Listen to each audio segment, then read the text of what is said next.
Look at that tiny boat there trying to pull a catamaran.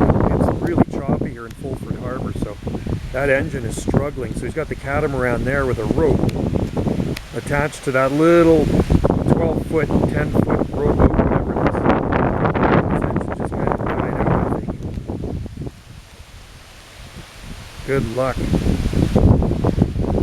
I want to see him pull that sucker out. He's going against the waves. It's that southeasterly's coming here. It's kind of choppy out there in the ocean. It's the 11th of July today.